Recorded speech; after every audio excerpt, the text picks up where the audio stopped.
The Dallas Cowboys were so close to a big win over the Eagles in week 9. Should you be encouraged or discouraged for the loss? All that and more this episode of the Locked On Cowboys podcast. You are Locked On Cowboys, your daily Dallas Cowboys podcast.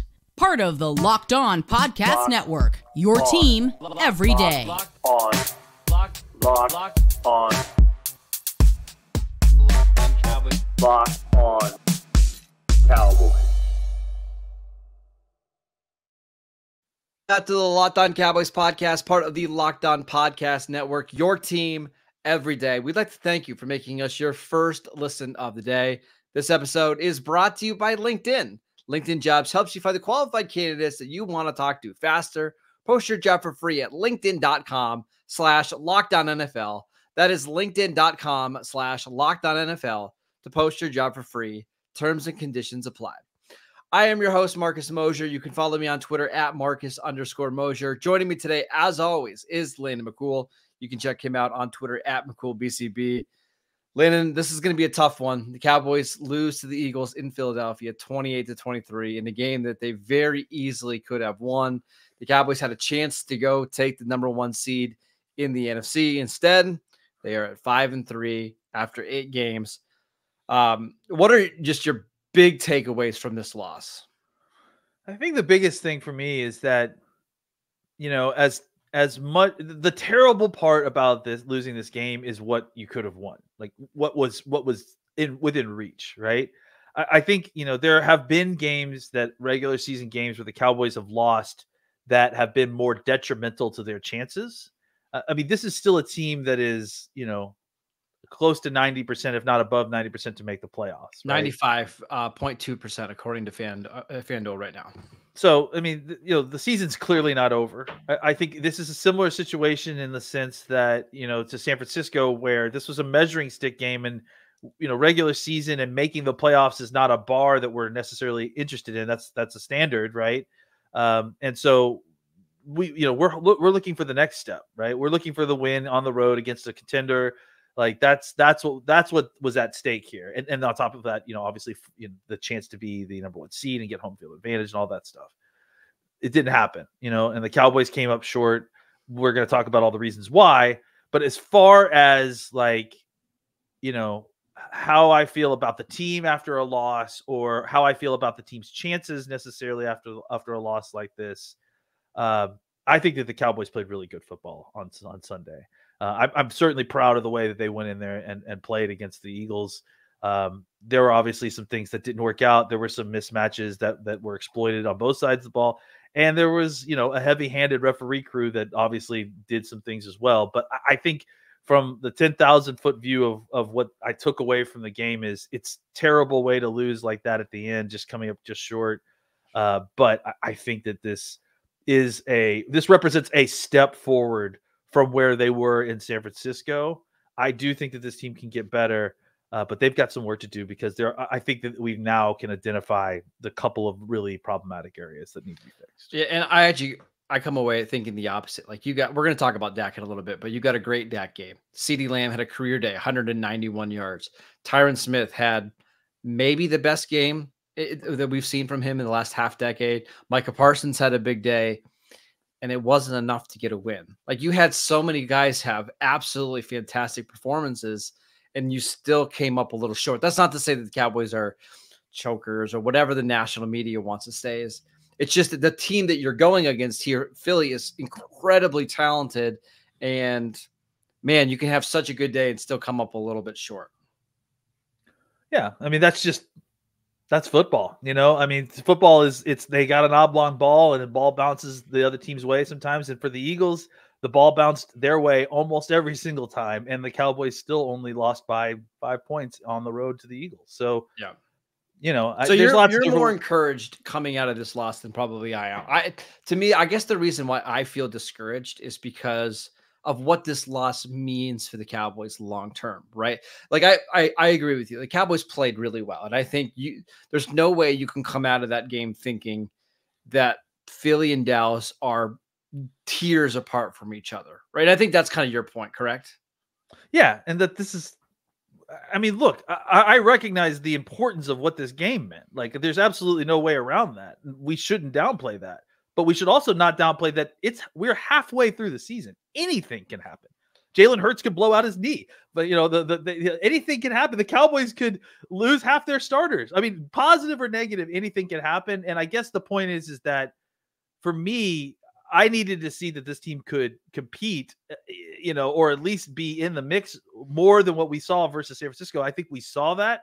And I think that, it didn't go the way that we want, obviously. And it's not great news in that sense, but in the sense that how the team played and do I think that they have a chance if they play this Philadelphia team in the playoffs in Philly? I do.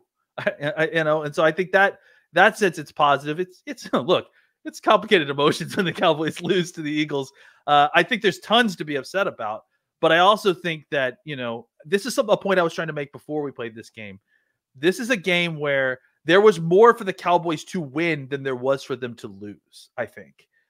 Look, the Cowboys were in the spot that they were in before this game as well. Now it's just, look, you got to keep your head down and win some games, see how things play out. And now you've put yourself in a situation where you're going to have to be better in the playoffs than you have been in previous years. That's not a great place to be, but it certainly is. It certainly could be worse. And I certainly feel encouraged about the direction of this team. I don't know if it's going to be enough by the end of the year, though. We'll see. They're in a point though now where they really don't control their own destiny in terms of what happens, kind of going into the playoffs, right? Like, you need the Eagles to lose at least one, probably two more games before they play. Was it 4 weeks from now? And it's possible. That's certainly possible. It's possible. Yeah. But that's what you're hoping for. It can't just be the Cowboys win their next 4 games and hey, they're fine. You're going to need Philly to slip up at least once, maybe 2 times. And that's just a tough spot to be in because now there's no room for error now for the Cowboys, right? Like, every game that you're favored in, you have to win. And you now have to probably upset some teams later on in the season, whether that's Miami and Miami, Buffalo and Buffalo. And you're going to have to beat the Eagles just to give yourself a chance at winning the NFC East, later on in the season. Yeah, but again, like, threading that needle is about getting the number 1 seed in the NFC East. Like, the Cowboys will still be there. It's going to be a tough road either way. So they should just need to put their head down and work at this point. I think they've lost the opportunity to look at the box score and to look at the standings. They just got to go in and start winning football games, and the NFL will sort itself out. And you're right, like, in the sense that they've lost that control. They certainly have lost the control over where their seating is. Yeah, but it feels still pretty certain that the Cowboys are they're going to make the playoffs. I mean, like you said, 95%. Yeah, on FanDuel right now, they're minus 2,000 to make the playoffs. It gives them an implied probability of 95.24% chance. Plus, what an exercise here. Go look at try to find 3 NFC wildcard teams. If you think the Cowboys aren't going to make it, Seattle just got the doors blown off from them. They have a stretch where they play. It's home San Francisco, at Dallas, at San Francisco, at Philadelphia. That's 4-game stretch. They could easily lose all 4. And then you're talking about like Minnesota with Josh Dobbs, the Rams, who are 3-5 right now, the Packers, who haven't scored 20 points on offense in any game this year, Washington, who is 4-5 and just traded away their 2 best edge rushers. Like, the Cowboys are going to be in the playoffs. That much is for certain. It's just, how hard is their road to the Super Bowl going to be this year? I've got a feeling it's going to be pretty difficult. Yeah, and I guess that's this has always been my stance, is that it's not supposed to be easy. Like, you'd like for it to be easier. I'd like to have it the road that Philly had last year, where you play Daniel Jones and then a backup or a running back playing quarterback. That would be an ideal situation. Yeah, but even then they still lost. So it's like the ball's going to bounce the way the ball's going to bounce. Like, I think the Cowboys have they got it. Look, they've lost the opportunity. Like you said, they lost the opportunity to control their own destiny. Yep. But we're still very likely to make the playoffs. So as long as they continue to stack wins and maybe improve on this team, Anything can happen in the playoffs. Look, Philly played a running back and the quarterback in the NFC Championship game. Anything can happen. Yeah. Anything can happen. Let's talk about one of the most encouraging things to come out of this game, and that would be Dak Prescott next. This episode is brought to you by LinkedIn. These days, every new potential hire can feel like a high-stakes wager for your small business. You want to be 100% certain that you have access to the best qualified candidates available. That's why you have to check out LinkedIn Jobs. LinkedIn Jobs helps you find the right people for your team faster and for free. It is so easy to create a job post on LinkedIn Jobs. All you have to do is add your job and then the purple hashtag hiring frame to your LinkedIn profile to spread the word that you're hiring. Simple tools like screening questions make it easy to focus on the candidates with just the right skills and experience so you can quickly prioritize who you'd like to interview and hire. It's why small businesses rate LinkedIn Jobs #1 in delivering quality hires versus leading competitors. LinkedIn Jobs helps you find the qualified candidates that you want to talk to faster. Post your job for free at linkedin.com/LockedOnNFL. That is linkedin.com/LockedOnNFL to post your job for free. Terms and conditions apply. Welcome back to the Locked On Cowboys podcast. Locked On is kicking up our coverage with Locked On NFL Kickoff Live each Friday. Locked On will go live at 2 p.m. Eastern on every Locked On NFL YouTube channel. Hosts Tanisha Batiste, Jarvis Davis, and Kyle Krabs will break down every game on the NFL slate to get you ready for your team's matchups, your fantasy lineups, your betting angles, and so much more. Plus, get in-depth local analysis from our stable of NFL hosts across the country who know these teams better than anyone else. Find Locked On NFL Kickoff Live every Friday at 2 p.m. Eastern on any Locked On NFL YouTube channel. Lana, let's talk about Dak Prescott. If there's one thing to be really encouraged about coming out of this game, is that Dak Prescott continues to play really, really well against the Eagles. And if you want to extend this out a little bit more, over the last 3 games, kind of outside of that San Francisco game, he's played awesome this year. Like, he looks like a significantly better quarterback than what we saw at any point last year. Yeah, I mean, I think he's kind of taken that trajectory that we've seen these last few weeks and continued it. He played an incredible game last night. I mean, well, the thing that made me get off Twitter last night were all the people all the Cowboys fans complaining about the way Dak played last night. I mean, it's just beyond the pale at this point. Like, he played fantastic throughout the game. Was throwing for, I think it was more than 8.5 yards per attempt. 8.8, yeah, 8.5 yards in time. Like three, almost 350 yards passing, and I just and multiple times when the game felt like it was out of reach and the Cowboys had to go down the length of the field to score, like he was able to put them in scoring position. 5 drops by the Cowboys receivers certainly didn't help. Absolutely not. And look, he have a perfect game? Absolutely not. That he slipped on the 2-point conversion that put his foot out of bounds. He if you want to call him missing Ferguson on that 4th and 8 play, I can understand that, though. I think he was going through the normal progression, if I'm not mistaken. Yeah. So that's not a bad. It's just he missed the guy that was open. That happens a lot. Yeah. But yeah, obviously, I think Dak would like to have that play back. But it's not like he threw an interception there or anything like that. I think honestly the worst play that he had of the game was taking that sack. Which we could even debate. I don't know how you avoid that sack when it happens that quickly. Yeah, I mean, it happens so fast that it's tough. But I feel like you have to find a way to avoid getting rid of getting that sack. That sack, puts you in a spot where time was already your problem, but distance became an issue, and you can't. It was too hard to fight against both at the end of the game like that. So, but outside of that, like, I thought Dak was masterful. I think Dak played winning football. So that, and again, I think that's part of the reason that I'm encouraged by this, because part of the stuff that we've been wanting to see is, can Dak get up for these big games and not feel like over excited and over jittery. And I felt like outside of that first drive, I think they went 3 and out. I think after that, Dak looked fantastic through the rest of the game, and that gives me very encouraging feelings about what's going to happen for the rest of the season and hopefully into the playoffs. I love that he used his legs sparingly and when they needed to. There was a drive where there was 3 straight Dak runs, which was Yeah. and they got a first down on that drive. That's And right. it kind of just got things going. He was able to move around the pocket. He was able to get outside the pocket and make some throws to CeeDee Lamb. Yeah. I thought he was really good. Like I'd give him like an A-. There's a couple plays that you wish you could take back. Maybe you try to throw the ball a little bit more up the field to Schoonmaker on that touchdown.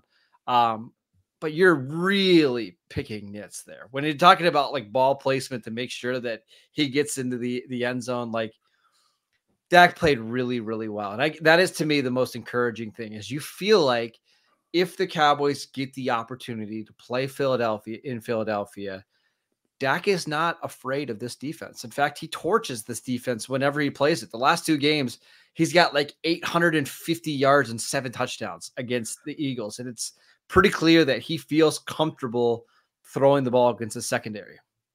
Yeah, and I have to imagine that secondary isn't going to get any better between now and a month from now. So no, we're only going to get older. It's a pretty old secondary to begin with. Which really showed, I think, at different points during the game. But so, I mean, I think if you were to make a list, right, of all the reasons that the Cowboys lost and then all the reasons that the Cowboys almost won, Dak wouldn't be on the list of the reasons the Cowboys lost, as far as I'm concerned. No, and he would be the top of the list of why they almost won, unless you wanted to have a separate category for CeeDee Lamb, elevating into God tier mode. Well, and we should talk about CeeDee Lamb because the last game, man. Well, it's been the last 3 games, and it just feels like he's gotten to a point now where you need to get him 12, 13 targets a game because he's open all the time, and he's just so dynamic with the ball after the catch. I thought he was fantastic last year. He's leveled up this year to a way that I didn't even expect. Yeah, I mean, I think I think that he ended up getting something close to that kind of targeting, right? Like I think it was 14. I think he had 16 targets. Yeah, 16 targets. I mean, and it worked. I mean, he had close to 191, but I think it was 191 total yards, passing, receiving yards. And just was open all day, no matter who was covering him, no matter where they were on the field, was just open. And so, I think the other aspect too that we've mentioned that has started to really come on is Ferguson has really started to elevate his game, and I think that's really made for a lot of availability to kind of have open receivers on in big 3rd and 4th downs, which is that continued to convert at an incredibly high rate. Yeah, I think where we're going to see, some issues, and we'll talk about Terence. We'll have a whole section about offensive line, honestly. But I think where we're going to see issues is that the Cowboys need to find another body, another receiver. Like either Cooks has got to stand up permanently, Tolbert's got to go ahead and take his step and be ready to be that guy now. And I'm just not going to count Gallup at this point. I just don't think you can get any kind of consistency out of Gallup. No, Gallup did make a couple big plays late in the game to kind of salvage that bad drop that he had. Yes. He drew the pass interference. He had a big catch on 4th down, but the consistency is just like you can't rely on him. Like that's why I think it needs to be more of a wide receiver 4 role with him at this point. And Tolbert just maybe needs to be elevated to given his shot. So I also wonder, Landon, I wonder if there's too many people in this offense. Not that I'm not saying like you need to cut too many mouths to feed. Too many mouths to feed. It's almost like Dak is better off when he just has like 2 guys that he really trusts, and that's just who the ball goes to all the time. We see this with like Matt Stafford. Stafford is a perfect example of this. He finds the 2 targets that he loves. He goes to those guys in every situation, and you got to find a way to stop those guys. I wonder if all this rotating between Brandon Cooks and Michael Gallup and Jalen Tolbert and Kevontae Turpin, who actually had a touchdown in this game, if it's almost too many players and it's too hard to develop a really strong connection with anybody else with just this rotating cast of receivers opposite of CeeDee Lamb. Yeah, I don't know if I don't know if they need another it just feels like they need another reliable body, right? Another guy, another person who can be, because I think you're right that they have guys that can go out there and make plays, but they need like another reliable pass catcher that is just going to, be a guy who's not going to drop the ball on 3rd down. Do you know who they need? They need their version of Patrick Creighton, right? Like somebody in a big situation. Yeah, a guy somebody you in a know big is going to get open situation. and catch the ball, right? Yes, Like, and you don't need to give that guy 9 targets a game, but when he gets his 5 targets, he's going to catch all 5 passes.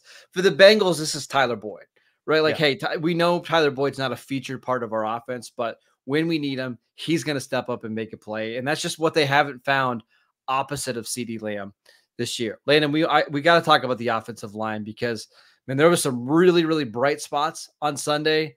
yeah. There was also one glaring hole. We will talk about that next. This episode is brought to you by FanDuel. Score early this NFL season with FanDuel, America's #1 sportsbook. Right now, new customers can get $100 or $150 in bonus bets with any winning $5 money line bet. That is $150 if your team wins. If you've been thinking about joining FanDuel, there is no better time to get in on the action. The app is so easy to use. There's a wide range of betting options, including spreads, player props, over-unders, and so much more. If you think the Cowboys are going to battle back and win the NFC East, I think they're plus 375 right now on FanDuel. This is the lowest their odds have been all year, basically. Not a bad time to bet on them if you think they're going to win their next 4 games. Visit FanDuel.com/LockedOn and kick off the NFL season with FanDuel, the official partner of the NFL. All right, Lena, let's talk about the offensive line. I'm going to be positive before I get real negative. Okay. Tyron Smith had a throwback game. And this is why when everybody on Twitter says, oh, the Cowboys need to cut Tyron, they need to move on from Tyron because of the injuries. It's these games is exactly why you don't do that. He had 57 pass blocking snaps, did not allow a single pressure. I thought he was absolutely incredible. Yeah, and it was one of those games where, even from the broadcast tape, there were moments where I was like, oh my God, look at Tyron. Yeah. I think there was that, I keep trying to remember. It was like a deep pass on the left-hand side. It may have been one of the touchdowns. And Tyron had just shut down that whole left side. And it was just incredible to watch. And so, that's after not practicing all week, by the way. Yeah. And it's also like, questioning whether or not he was going to play up until, late yesterday. Because the only thing he did was the walkthrough, which leads me to my next question. Should Tyron Smith even practice? Like, just suit him up for the games. Yeah. I think we say that, but honestly, I think there is a difference when he does practice. Like, I think it really does help him. But at this point, like, if it's a question of whether he plays or not, and I mean, then I'd rather have Tyron Smith on no practice than I just wonder with him going. I just wonder with him going forward if he should be like, you're not going to practice on Wednesdays. Thursdays, you're going to be very limited, and you're going to go through the walkthrough stuff on Friday, Saturday. But like, we're not taking a chance of you getting hurt in practice. They have that, those giant inflatable balls that you can get into and like roll around the water. That's what they have him practice in on Thursday, right? The bubble boy. Yeah. I mean, again, I think he played fantastic. And what your sentiment is exactly right. Like, every single time anyone says Tyron's too old, let's get rid of him, it's time to move on, he puts a game up like this and he shows no, that's not the case. No. You need to try to find a way to keep him healthy because it's worth it. So, and then I think we have to also mention that Tyler Smith also played an incredible game against Jalen Carter. I think he only gave up 1 pressure. It was at the end of the game. And then outside of that was just, dominant, it was able to kind of seal up what is a very good defensive interior pass rushing group. And I think that it's worth mentioning just how great the Smiths played on the left side, honestly. Terence Steele.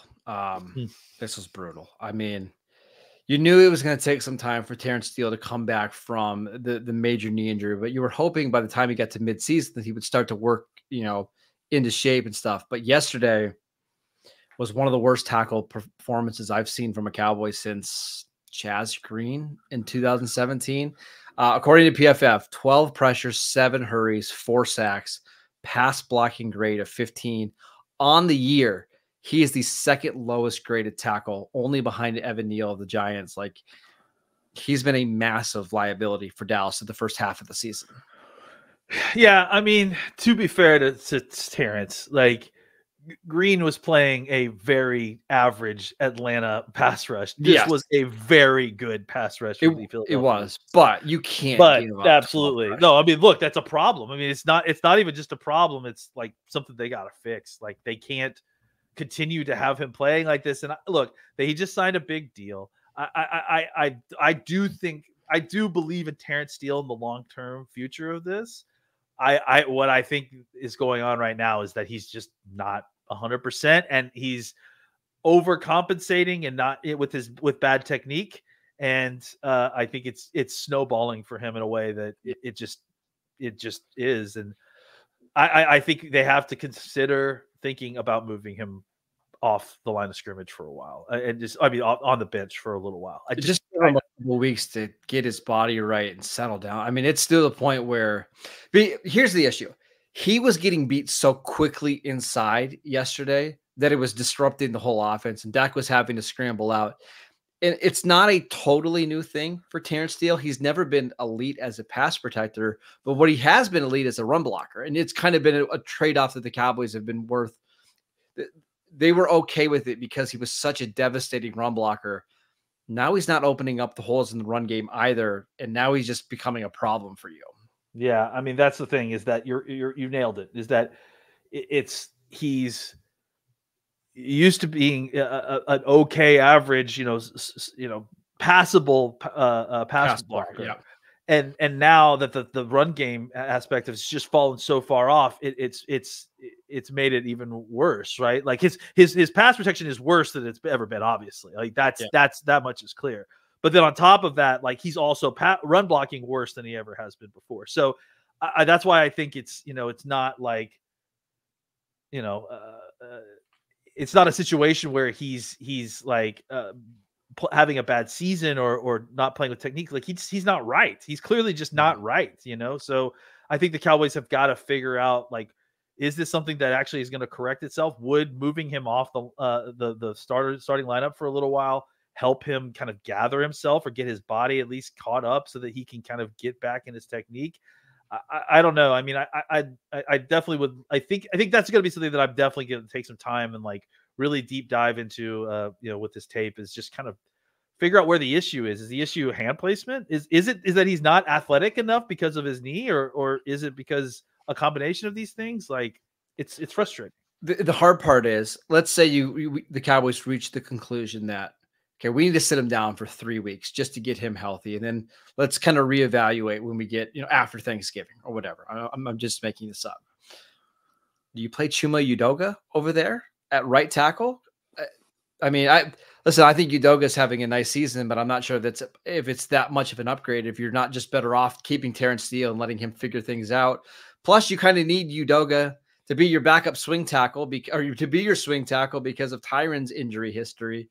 I don't know. I don't know if there's any good solutions here other than hope things get better. Well, I think they have to figure out what the issue is, right? Like if this is a case where he really does need some extra rest to kind of get his feet underneath him, then I think it does make sense to have Chuma go in, especially if it's an injury thing where they clearly think he could get better in 3 weeks because of an injury. I'm all for it. Well, especially look at the schedule that's coming up for the next 3 games, right? You're about to face that whole brutal Thanksgiving turnaround situation. You're playing the Giants and the Panthers, right? Like, no offense to those teams, but I feel like if you needed to try to win a football game against the Giants and the Panthers with Chuma Udoga at right tackle, you could probably get away with it, right? So I think if those are situations that would actually help him, like, I think from a physical standpoint, I think it makes sense. But if this is just like he's not playing well and he's just having bad technique issues, then maybe just keeping him out there and hoping that he works through it is the best solution. But either way, I think there needs to be improvement at the right tackle spot, and the Cowboys have got to find it somehow. It's not great right now for Terence Steele. We're going to be breaking down this game all week long. We're going to go over our all 22 notes on Tuesday. That's going to be a lot of fun. I'm sure we'll find lots of different little things in the notes. We've got questions coming up on Wednesday, crossover show with Patricia Traina on Thursday. That'll make you feel better, I promise. That's right. He's playing the Giants will make you feel better. I promise. Daniel Jones just announced that he lost his ACL, and the Giants were already bad with Daniel Jones. So you've got that to look forward to at least.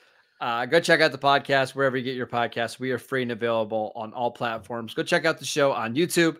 Follow Landon on Twitter at McCoolBCB. I'm at Marcus_Mosher, and we will see you right back here tomorrow.